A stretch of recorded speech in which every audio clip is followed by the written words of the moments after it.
Teachers teachers के साथ वो लोग एकदम अट्रैक्टेड रहते हैं। सो टीचर्स का अपना बिहेवियर जो माइंडफुली वो कैसे बात करते हैं, बच्चे को कैसे एनकरेज करते हैं, कैसे कॉन्फिडेंस दिलाते हैं, कुछ चीज अगर कर नहीं पा रहा है बच्चा तो उसको कैसे एनकरेज करते हैं करने के लिए, वो बहुत इंपॉर्टेंट है। Also pre school educators need to be very creative. So हम लोग का पैराडाइम शिफ्ट हो रहा है। आपसे भी मैं पूछना, मतलब एक एक मेरा भी प्रश्न है आपसे कि कितना पैराडाइम शिफ्ट हो गया। इसके बाद आप बोल सकते हैं कि 2020 अभी पेंडेमिक के बाद से बहुत सारा चेंजेस आ गए एजुकेशन में, फुल सिनेरियो में, है ना। सो टीचर्स को वो चेंजेस के साथ रहना पड़ेगा, तो उन लोग को अपडेटेड और उन लोग को इनोवेटिव रहना पड़ेगा। सो बिल्कुल। एवरी प्री स्कूल टीचर, मुझे लगता है कि अगर वो इनोवेशन के साथ उन लोग का माइंडसेट नहीं है तो उनका प्री स्कूल में कोई जगह नहीं है, क्योंकि उनको इनोवेटिव होना ही है। ऑल्सो सॉफ्ट स्किल्स बहुत मैटर करता है गोवर्धन जी, बिकॉज सॉफ्ट स्किल्स अगर नहीं होगा, ये बच्चे को हम लोग हार्डकोर नहीं पढ़ा सकते कि बैठो बुक्स खोलो ये करो। उन लोग बहुत फ्लेक्सिबल होते हैं क्योंकि वो लोग छोटे होते हैं और उनको फियर भी नहीं है, टीचर उन लोग के लिए फ्रेंड का जैसा होता है। तो उनको अगर हम लोग हंसी खुशी सिखाएंगे तो उनको वो अच्छा लगेगा। और टीचर्स जो आई हैव लर्न, ये सब रिसर्च भी प्रूव किया कि अगर हम लोग जिससे सीखते हैं, अगर उनको हम अच्छा पाते हैं तो हम लोग का सीख कंप्लीट होता है। अगर मैं मेरे टीचर को अच्छा नहीं पाऊंगी तो मुझे वो लेसन कभी भी नहीं मेरा दिमाग में घुसेगा। एज अ बिल्कुल। रिजल्ट टीचर्स को बहुत लाइकेबल होना चाहिए, उनको ओपन होना चाहिए, चिल्ड्रन का प्रॉब्लम का साइड से उनको देखना चाहिए, एंड धीरे धीरे उन लोग का लाइफ में स्ट्रक्चर ले आना चाहिए, जैसे 8 इयर्स तक। सो 6 इयर्स से वी कैन स्टार्ट स्ट्रक्चर, कि आप लोग ये टाइम में लिखेंगे, ये टाइम में ये करेंगे, ये टाइम में टिफिन। तो वही स्ट्रक्चर हम लोग का डिसिप्लिन का बेस है, फाउंडेशन है। तो वो फाउंडेशन 3 इयर्स में नहीं करके 4 इयर्स से थोड़ा थोड़ा कैप्सूल्स में इंट्रोड्यूस करके उन लोग को स्ट्रक्चर में लेके जाना पड़ेगा और फॉर्मल एजुकेशन के लिए रेडी करना पड़ेगा। ये टीचर्स का है number one. And number two, parents के लिए और एक है, टीचर्स को कभी कंपेयर नहीं करना चाहिए कोई स्टूडेंट्स को, या पेरेंट्स को नहीं बोलना चाहिए कि आपका बच्चा बहुत अच्छा है या आपका नहीं है।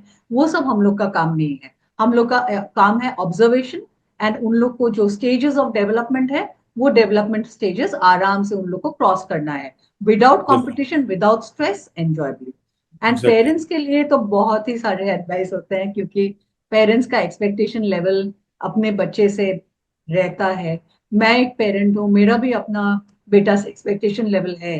पर वो एक्सपेक्टेशन लेवल जब हम लोग लेके अपने बच्चे को स्ट्रेस देना शुरू करते हैं, उसी से प्रॉब्लम है। तो पेरेंट्स का क्या है गोवर्धन जी, जो मार्क्स आते हैं, जैसे हम लोग तो एग्जाम नहीं दिलाते हैं प्री स्कूल में, पर बहुत सारे स्कूल दिलाते भी हैं, ग्रेड्स देते हैं, कोई मार्क्स दे देते हैं। तो पेरेंट्स का कंपैरिजन बहुत आता है, तुमने इसमें परफॉर्म नहीं किया, ये पेपर तुम्हारा अच्छा नहीं गया। सो ये सब actually pre school, pre education के लिए एकदम राइट नहीं है। उन लोग को वो चीज एक्चुअली सोचना ही नहीं चाहिए, पर उन लोग को कंसंट्रेट करना चाहिए कि बच्चा ऑल राउंड डेवलपमेंट उनका हो रहा है कि नहीं, होलिस्टिक डेवलपमेंट।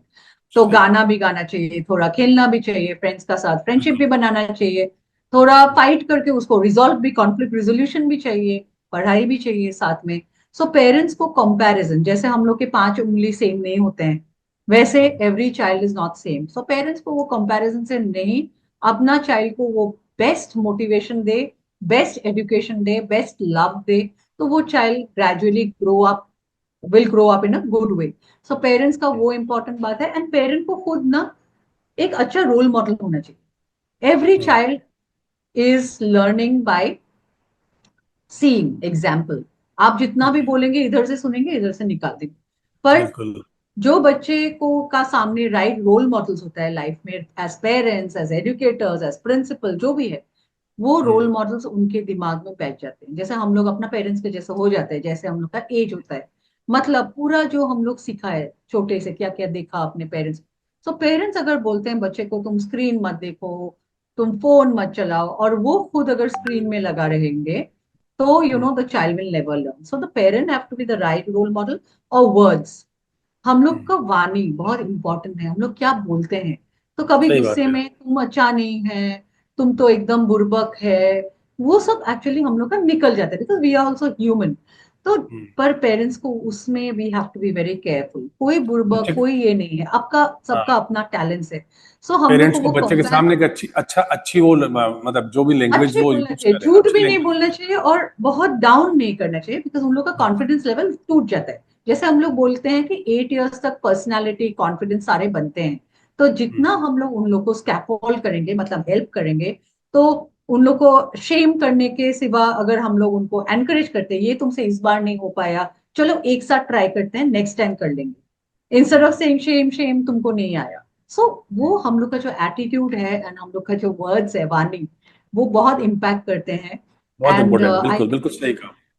वही यस यस। मैं आपसे भी सुनना चाहूंगी, क्या हाँ नहीं, एडवाइस बिल्कुल आप आपने लोग सही बात कही, बिल्कुल आपने एजुकेटर। सही कहा है, क्योंकि टीचर्स तो अपना काम करते ही हैं, प्लीज इन छोटे बच्चों के लिए टीचर्स उनको काफी सारी चीजें सिखाए, लेकिन पेरेंट्स का रोल ज्यादा इंपॉर्टेंट होता है, स्पेशली 3 to 8 ईयर्स के बच्चों के लिए।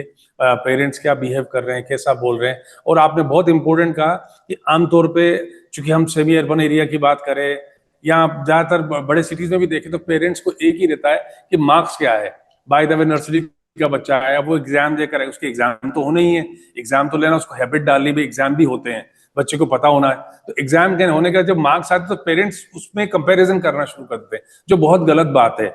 चूंकि मेरा अगला सवाल इसी से जुड़ा हुआ है, क्योंकि आप प्री एजुकेशन पे काफी रिसर्च करती हैं, और शायद आपने कई कंट्रीज के एजुकेशन को भी देखा है, और आप शायद पर्सनली वहां जाकर के देखे हैं। हाल ही में आप इंडोनेशिया गई थी, और शायद सिंगापुर को भी आपने स्टडी किया है, और शायद फिनलैंड की एजुकेशन जो सबसे अच्छी मानी जाती है, तो उन उसको भी आपने स्टडी किया हुआ है।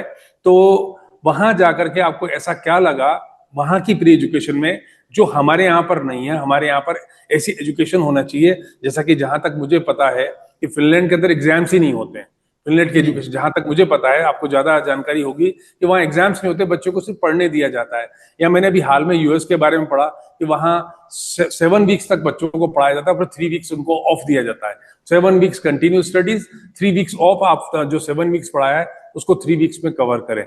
तो आप मुझे ये बताएं, चूंकि आपने मल्टी कंट्रीज देखी है, ऑल ओवर इंडिया आप जाती हैं, आपके पास चैन ऑफ प्री स्कूल, आप इतने सारे प्री स्कूल्स को देखती हैं, तो आप जो बाहर की कंट्रीज की प्री एजुकेशन है और हमारे यहाँ इंडिया की जो प्री एजुकेशन है, इसमें क्या डिफरेंस पाती है, और क्या आप सजेशन देना चाहेंगी कि ये भी चेंजेस होना चाहिए? देखिए गोवर्धन जी, फर्स्ट हम लोग थाईलैंड स्कूल्स के बारे में बात करेंगे। थाईलैंड में हम लोग 2023 में गए थे, एक डेलीगेशन गया था इंडिया का। हम लोग, मेरा फोरम से, अर्ली चाइल्डहुड डेवलपमेंट फोरम।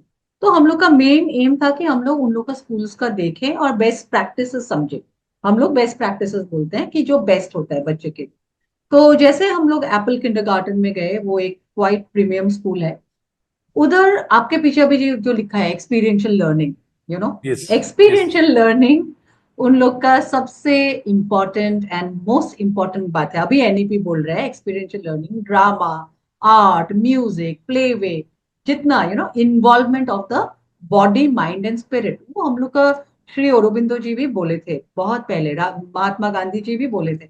सो हम लोग का लर्निंग में एक्चुअली सारी चीज है। आप अगर पुराना भी हम लोग का जितना एजुकेशनिस्ट है इंडिया का, वो लोग एक्सपीरियंशियल लर्निंग, तब वो वर्ड्स नहीं थे कि एक्सपीरियंशियल लर्निंग है, पर करके, तभी वो स्कूल में, महात्मा गांधी जी के स्कूल में प्री इंडिपेंडेंस में आपका बास्केट्स बनाते थे, यू नो, वीविंग करते थे वहां पे, वो क्या चरखा करते थे स्टूडेंट्स, और वो लोग लर्न करते थे उससे बाय डूइंग। वही एक्सपीरियंशियल लर्निंग हम लोग बाहर का स्कूल में भी, एप्पल किंडरगार्टन बोलिए, सीआईएस बोलिए, पूरा इन्वॉल्वमेंट था बच्चे का।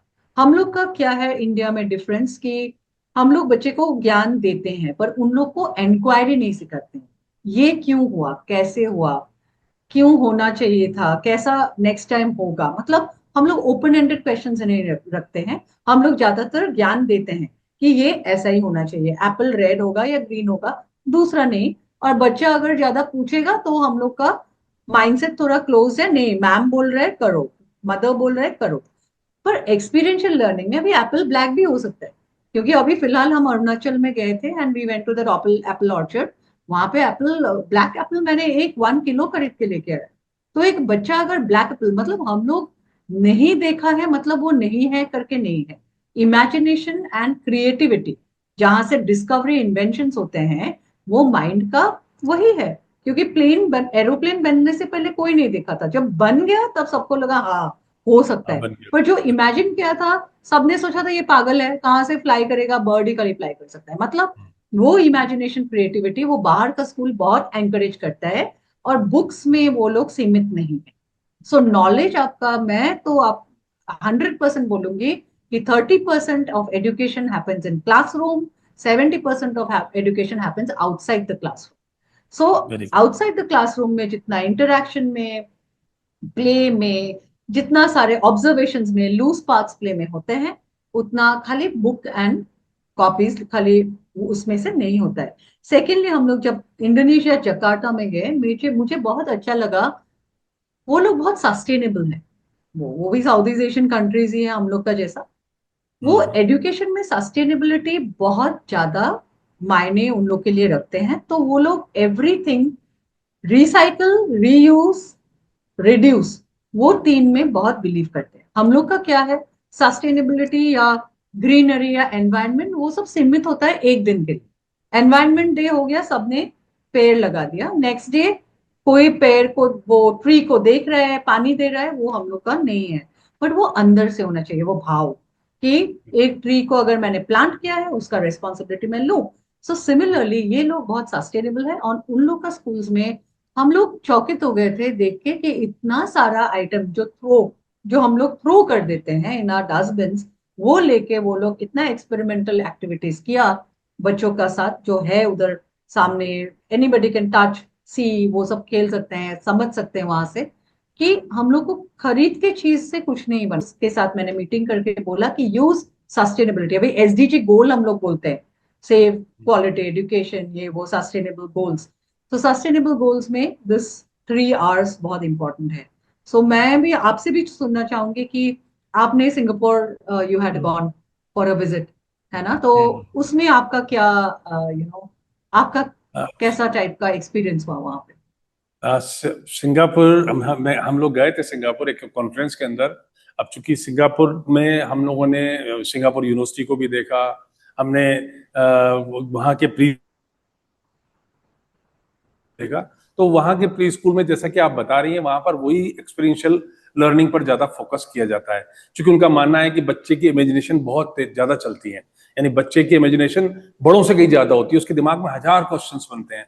तो उसकी इमेजिनेशन में बनने वाले क्वेश्चंस को वहां के टीचर्स एक्सपीरियंस मतलब एक्सपेरिमेंट करके उनको बताते हैं। जैसे आपने बताया कि एप्पल जो है रेड या ग्रीन नहीं, ब्लैक भी हो सकता है। तो अगर वो बच्चा वहां पूछता है ब्लैक हो सकता है, तो वो शायद ब्लैक एप्पल ला करके उनको दिखाते। तो यानी वहां पर प्रैक्टिकली चीजों को बच्चों को दिखाने का काम। वहां मैंने एक जैपनीज वर्ड है इकिगाई, यानी कि बच्चे को पढ़ा रहे हैं हम लोग, तो वो खुश रहे। यानी कि एजुकेशन जो हाँ, होती है वो खुशी के लिए होती है। बच्चा खुशी। एजुकेशन ले रहा है तो वो खुशी खुशी एजुकेशन को पूरा करे, तो वो कहलाती है एजुकेशन। बच्चे पर अगर प्रेशर आ रहा है, प्रेशर से अगर बच्चा एजुकेशन ले रहा है, तो शायद बच्चा उतना अच्छा लर्निंग नहीं कर पाएगा, उसकी लर्निंग की स्पीड स्लो हो जाएगी। तो लर्निंग की स्पीड बिल्कुल कांस्टेंट रहे, बच्चा लगातार सीखता रहे, तो उसके लिए एक्सपेरिंशियल लर्निंग बहुत जरूरी है। उसकी इमेजिनेशन को सेटिस्फाई करना जरूरी है, उसके दिमाग में बनने वाले क्वेश्चन है, और अगर वो क्वेश्चन पूछता है तो चाहे वो टीचर्स हो चाहे पेरेंट्स हो, उनको उनके जवाब जरूर देने चाहिए, उनकी उन क्वेश्चंस को सेटिस्फाई करना चाहिए, बताना चाहिए। चाहे वो अच्छे हैं बुरे हैं, वो पेरेंट्स को तय करना होगा या टीचर्स को, कि उनके रिप्लाईज उनको किस तरीके से बताने, पर उसकी इमेजिनेशन, उसके क्वेश्चंस को सेटिस्फाई करना बहुत जरूरी है। बहुत अच्छी डिस्कशन चल रही है आपके साथ, लेकिन वक्त की हमें पाबंदी है। हमें क्या कहते हैं, इस प्रोग्राम को एक वक्त के दब उसमें बांधना है। बहुत अच्छी जानकारियां मिली हमें आपसे डॉक्टर वसवी। आपने हमारे लिए वक्त निकाला, हमारे व्यूअर्स के लिए वक्त निकाला। आपने काफी अच्छी जानकारियां दी, और पेरेंट्स को इससे जरूर फायदा होगा, टीचर्स को फायदा होगा। कुल मिलाकर के आज जो है हमने प्री एजुकेशन पे जो काफी, ये जरूर यूजफुल होगी हमारे व्यूअर्स के लिए। मैं हमारे व्यूअर्स से रिक्वेस्ट करूंगा कि हमारे चैनल को सब्सक्राइब कीजिए, और हम हमारे इस प्रोग्राम को अपने फ्रेंड्स के साथ, अपनी फैमिलीज के साथ शेयर कीजिए। थैंक यू आपका इस थैंक प्रोग्राम यू, में आने थैंक के यू। लिए। हम अगली बार फिर आपको बुलाएंगे, आप प्लीज अपना वक्त निकालिएगा और हम मत करें।